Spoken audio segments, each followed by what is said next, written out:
Good afternoon, sir. Good afternoon, classmate. I am Narhayel Adam. Ito yung mga kasama ko sa Group 1.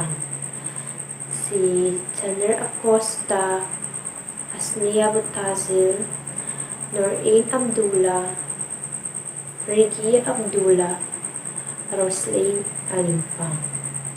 So, we are the Group 1 reporters. So, today, we're going to discuss about another perspectives of understanding yourself, which is the unpacking the self, and the first part of it is the physical self.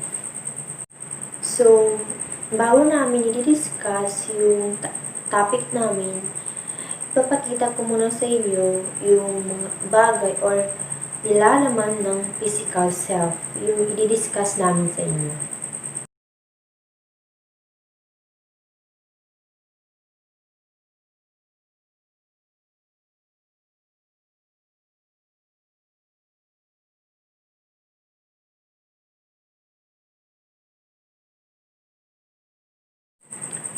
So, let's proceed. The self as impacted by the body. Psychology, sociology, anthropology, and other disciplines agree on the premise that physical self is an important component in the study of person's self and identity. So, meaning to say, ito yung mga disciplines na naniniwala na ang physical self ay malaking role in identifying self and identity, which is the primary objective of the subject. So, let's define the physical self. Physical self is concrete or tangible aspect or dimension of the person which is primarily observed or examined through the body. So, when you say concrete or tangible, ito yung nakikita natin. Parang first expression ba? Ganun. So, for example is, pag na may nakikita tayong ibang tao, diba, una-una natin titignan yung panglabas na itsura nila. Yung physical appearance nila, ganun. Nakikita natin yung kung anong yung kulay ng katawan nila, yung matangkad ba sila, ganun. By the way, sa physical self ay kasama rin dito yung physical appearance. Yung appearance ng tao. Kung anong kulay ng balat niya, yung taas ng kung gaano siya katangkad, gaano kahabang ka ng mga buhok, ganun. William James is one of the proponent of functionalism, which is one of the school in psychology. According to William James, our body is inferior to our mind. Meaning to say, mas malaki yung role ng ating utak kaysa ating katawan. Parang kung ano yung nasa isip natin, yun yung sinusunod o yun yung ginagawa ng ating katawan. For example is, di ba pag may ginagawa tayo, minsan di natin na namamalayan na may nasusugatan na pala tayo kasi nakafocus or ang inisip pa rin natin yung ginagawa natin. Kaya minsan, saka na lang natin napapansin na may sugat tayo pag natapos natin yung ginagawa natin. William James is a renowned psychologist and a pioneer of American sociology. States that the body is the initial source of sensation and necessary for the origin and maintenance of personality. So, when you say sensation, ito yung sense of hearing, sense of seeing, sense of smelling. Yun nga yung sabi ko sa inyo, yung kung ano yung nasisense or nasa sa isip natin, yun yung ginagawa ng ating katawan. malaki ang ginagampanan ng ating katawan sa ating personality. When you say personality, ito yung tayo, yung personal, yung kung ano tayo. So, para ma-maintain natin yung good personality natin, dapat yung physical personality or physical characteristic natin ay maganda rin. Erik Erikson also claimed that experience is encoded in the ground plan of the body. So, what is the meaning of ground plan of the body? Ito yung tinatawag na blueprint of human development or tinatawag na maturation. It is a chronological order from infancy to early childhood to adolescent and so on. Sigmund Freud stated that the physical body is the core of human experience. So when you say human experience, it is a human existence, the essence of being a person. So kung kay William James ay yung sa isip at katawan, masigit yung isip. Kay Sigmund Freud naman is the most important primarily is the physical body or physical characteristic of human life. The last is more Sponte. Place the body at the center of human existence as a way of experiencing the world.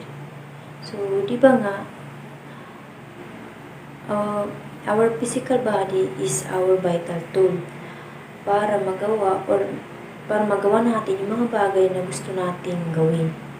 Halimbawa na lang ay si Manny Pacquiao. Si Manny Pacquiao ay kilala bilang pambansang kamao. Hindi lang sa Pilipinas kundi sa buong mundo. Dahil siya ay magaling na boksingero. Hindi makakamit ni Pacquiao ang ganung title or hindi siya matatawag ng pambansang kamao kung hindi ninalagaan yung katawan niya. Kaya naging malakas at magaling na maging boksingero si Manny Pacquiao. So, para malagaan natin yung katawan natin, kailangan hindi tayo kumain ng mga unhealthy foods, dapat matulog tayo sa tamang oras at dapat maging relax yung ating katawan, pati yung ating pag-isip. So, yun lang. Salamat po. The influence of media on the adolescent's understanding of beauty. This chapter examined the role of the mass media in the perception of beauty ideals and how those ideals affect individuals' behavior and well-being. The mass media play a critical role in people's self-image by informing and reflecting what people consider to be beautiful or attractive. We all know that social media plays a vital role in the individuals. It has positive and negative impact. The negativity influences are seen to be dangerous for some adolescents. It affects their views or perceptions that led to become unhealthy for them. Especially we teenagers are fond of posting, sharing, reacting, or commenting in social media like Twitter, Instagram, and of course Facebook. Nowadays, the average of teenagers suffering for anxiety because of their appearance will become problematic and unhealthy. Social media dictates what will be the so-called society standard. The definition of beauty with the picture of a famous artist, the definition of sexy seen in a slim people. The main point of this, we are being manipulated by what is social media is showing.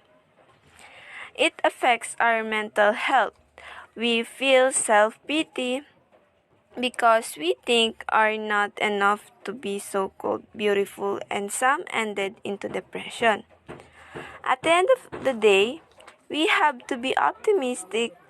Self-love is very important. Remember that you are valid, enough, and worth it. And most of all, you are beautiful in the eyes of God. Fiat Tamagan or good afternoon everyone. In this content or in this part, I'm going to discuss the one of the content of the physical self, which is our topic. Only discussing for this presentation is the impact of social media to the self-esteem of the adolescents, which is we all know that social media has become a great influencer for the lifestyle of every adolescent. I'm gonna give you today a brief for an intro. I'm gonna give a brief description about about media, specifically social media. Social media has become part of our everyday life. We post, we share, and we like. However, social media is an online platform that has been created for us netizens to express our thoughts, feelings, behaviors, ideas, as well as our opinions. Basically, social media has become a grateful way of communication for every persons or for every person or specifically with the adolescents. But how social media affecting us? Self-esteem and self-confidence has become a huge issue for many people. It became increasingly becoming a concern due to the people growing up using social media platforms such as Facebook, Twitter, and as well as Instagram. According to Gemma Lopez Guimera, he said that exposure to media and both direct and indirect pressure from media to be thin constitute risk factors for body dissatisfaction, concerned overweight, and disorder eating behavior in adolescents. According to Stiles and Withenton, body image dissatisfaction to be a strong predictor of depression, exercise dependence, eating disorders, and steroid use among young people. In this modern day, the physical self of or the physical appearance of a human is talagang napaka big deal na. Marahil sa paningin nila, dapat magiging perfect or perfect ang kanilang physical self and as well as ganun din sa paningin ng iba. Kung paano nila natingnan ang sarili nila is dapat ganun din sila makita ng iba to avoid judgment and discrimination about their physical self. It was become necessities that we became perfect. In our own life, we have imperfections and necessities at often times. And madidiscover natin yan siya through scrolling on media, specifically through using media, specifically scrolling on social media such as Facebook, Twitter, and as well as sa Instagram. Vivian Fernham said average teenagers are sensitive to and critical for his or her physical appearance. According to Kaufman and Steinberg, girls in Western are more concerned about appearance and express more worry and concern about how other people respond to them. According to Fredrickson and Robert, Western girls are socialized to constantly think of whether their bodies and physical appearance are pleasing to others or not. At some point, some adolescents will start judging themselves or start comparing themselves from other adolescents, and the adolescent judgment for themselves will occur or magsisimula na. And due to this, the most of cases ng mental health problems or mental health illnesses such as anxiety, depression, and mental disorders like anorexia and nervosa ang madedevelop unto them, and those anorexic person is they view themselves as overweight kahit naman na sobrang payat na nila or nasa average na yung kanilang body. As a teenager, I really saw the harmless effect of social media to the adolescents or sa mga teenager na kagaya ko. Social media or media really, it completely changed the standard of the beauty.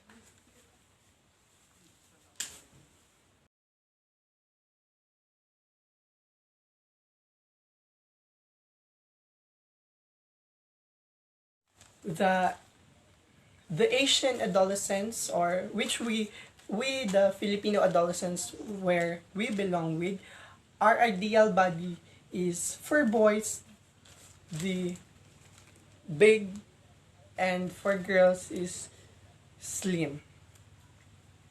And makikita naman natin na most of the ASEAN adolescents is yung napakaganda ng mga katawan, especially for males, because it was influenced by media.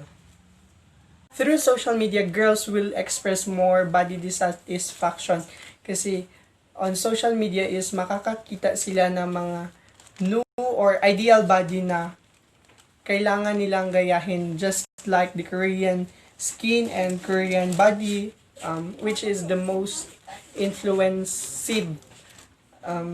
ideal body for all adolescents in Asia.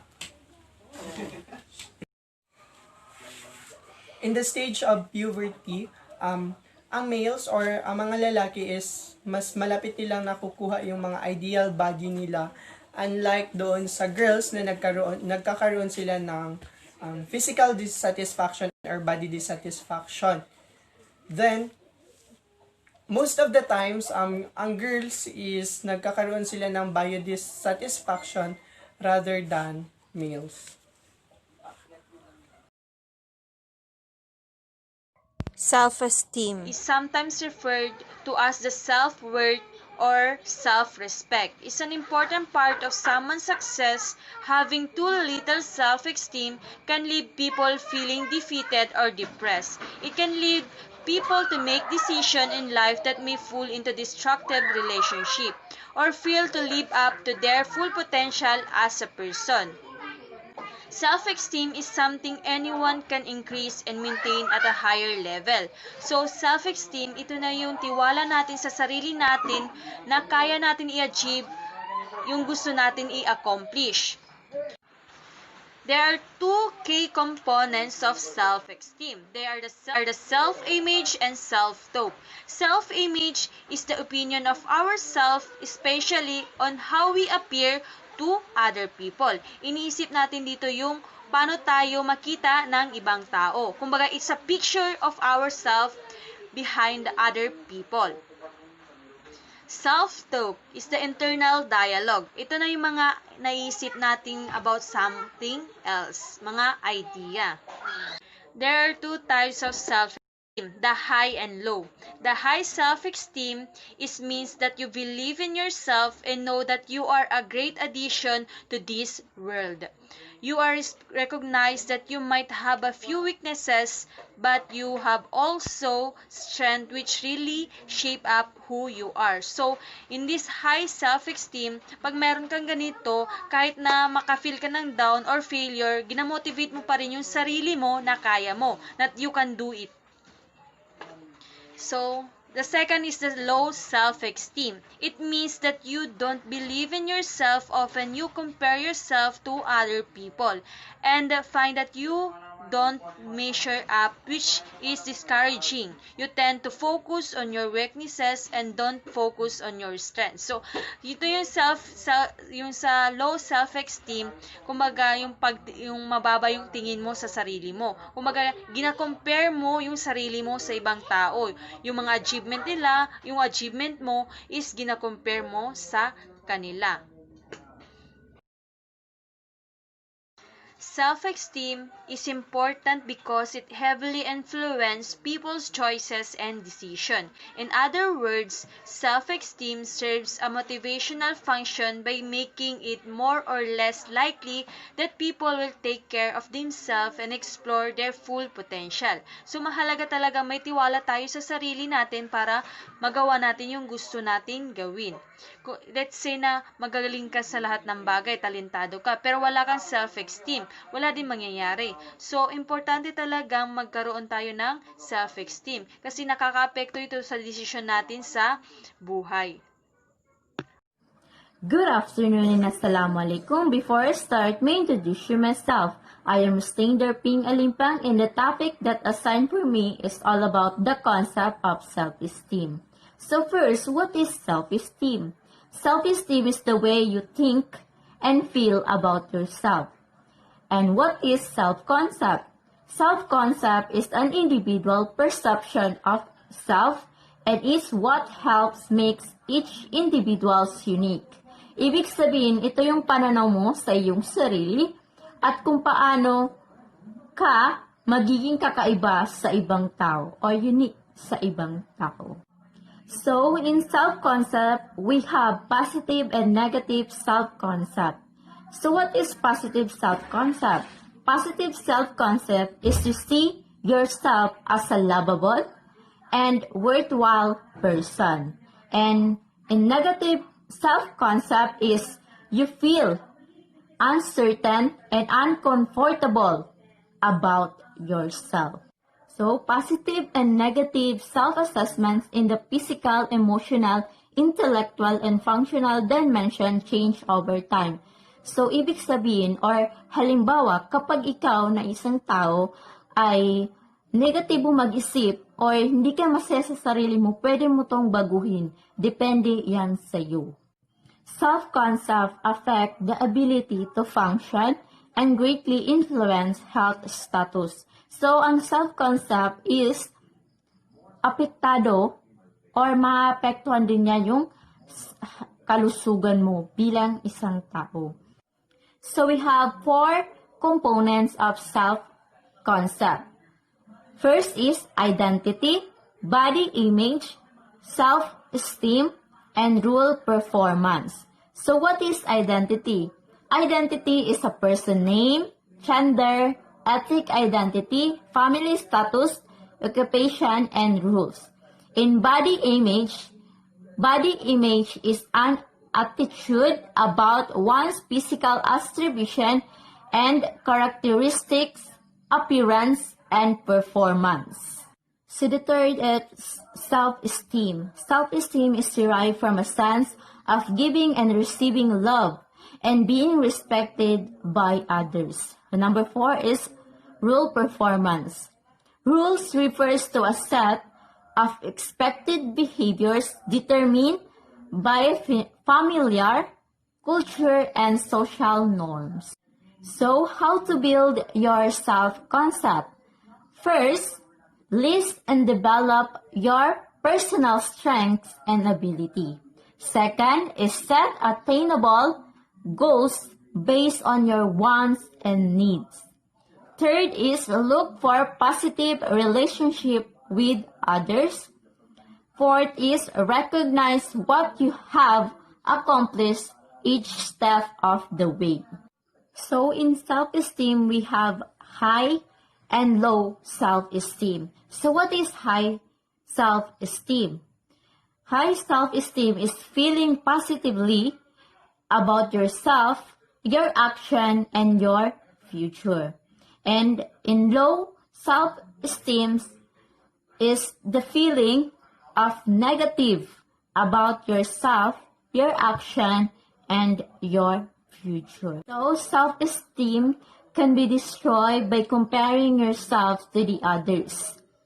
And negative habits, like for example is drugs, you're taking drugs, alcohol, you're smoking, and etc. So in this world, we have 2 kinds of people. The one who says, I wish I had. And the one who says, I'm glad I did.